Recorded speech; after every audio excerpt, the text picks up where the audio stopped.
The court actually took a constitutional right that has been recognized for half a century and took it from the women of America. I thought about it as, a parent. We have 2 children who are in their 20s, a son and a daughter. I thought about it as a godparent of teenagers.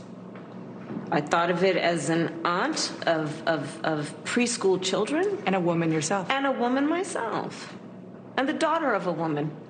And a granddaughter of a woman.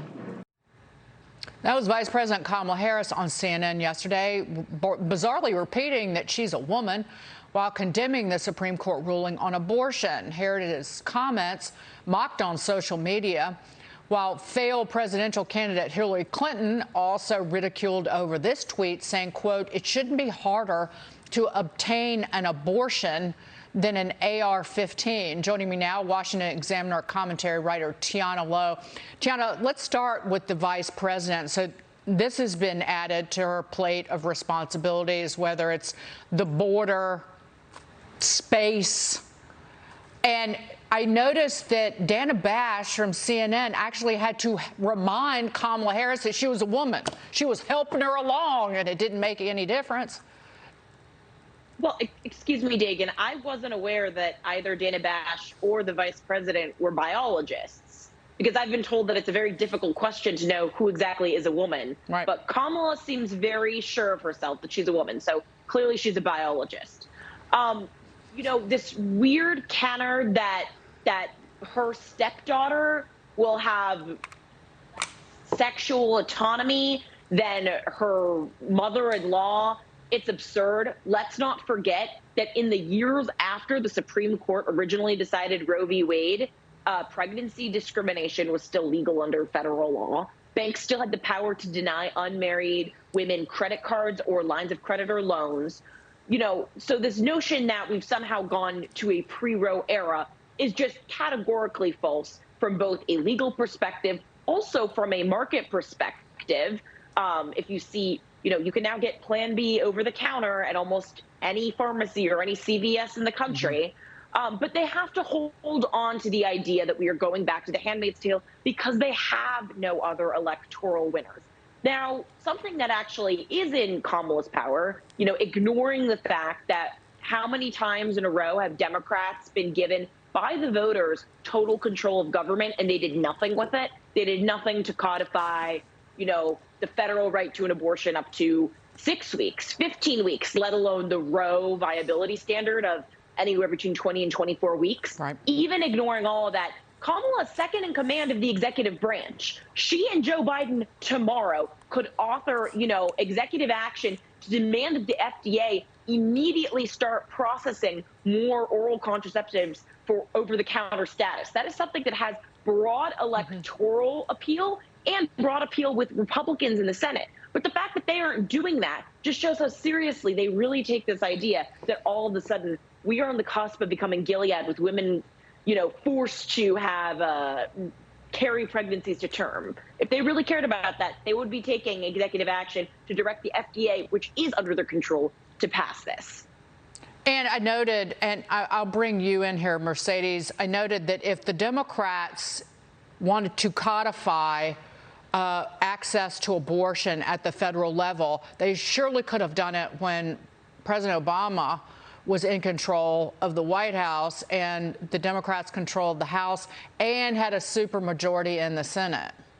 They could have done it then if this was the central issue for Democrats, as you hear right now.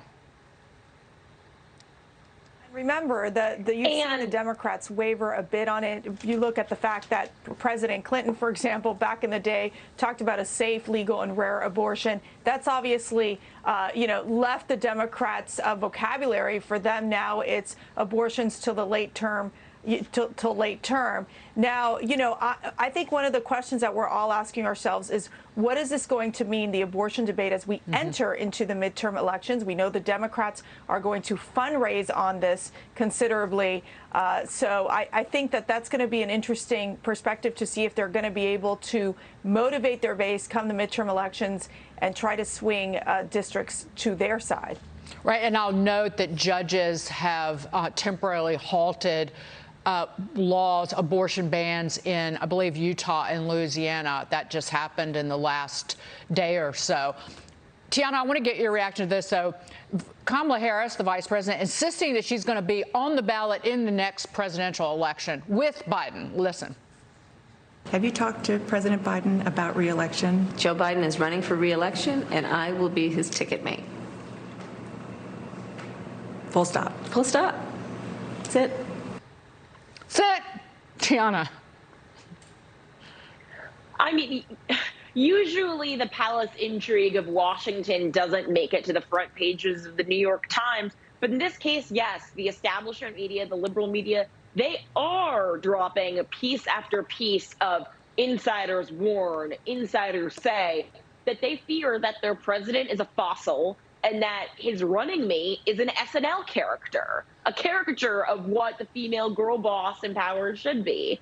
Right now, at this point, I think she's saying that as much to assure Biden that she's not just going to try and knife him in 2 years from now. But look, let's just look at the realities. We are looking at a president who at the end of his second term would be, you know, well into his 80s. And Kamala, has she solved any of these issues? Southern border crossings, still, you know, they keep on having to add more levels to that Y-axis every month as Border Control announces crossings.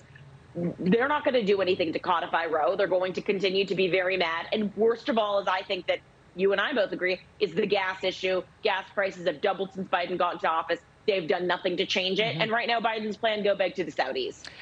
So, I mean, they're ripe for being primary. For Biden right now, it's a lose-lose. Either you're too old and you run, or you're too old and you don't run, and then you're a lame duck president. And you've already got, Dana Perino's been talking about this, like the Democrats kind of scurrying around trying to test the waters. Even Jay Pritzker, the governor of Illinois, or J.B. Pritzker, went to New Hampshire recently. Stoking speculation that he's going to run, went and had a fundraiser in New Hampshire, of all places. That was like a week. Gavin Newsom did what, a $6 million ad buy in Florida? Right. Tell you. Yeah, the higher the hair. Watch the height of the hair. The higher it gets, the greater Gavin Newsom's ambition.